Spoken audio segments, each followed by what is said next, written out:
સાઈડમાં એટલા માટે કે આમાં સતત પાવર કદાચ ચાલુ હોય મિત્રો, તો આ જે નીચેની સાઈડ છે એ ડાયરેક્ટ નીચે એક સ્ક્રૂ જ હોય છે, જેથી કરીને આ સ્ક્રૂમાં ટચ થાય અને પાવર મૂકે અને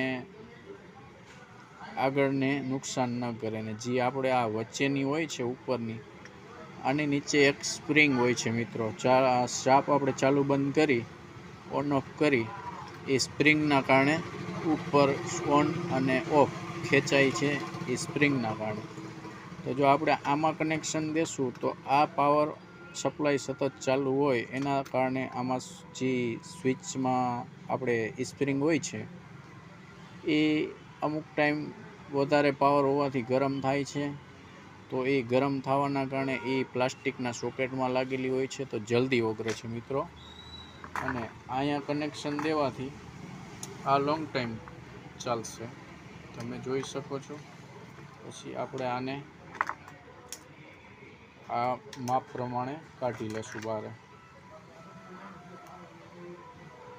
ફરીથી આપણે બંને સાઈડના છેડા કાઢી લેશું મિત્રો.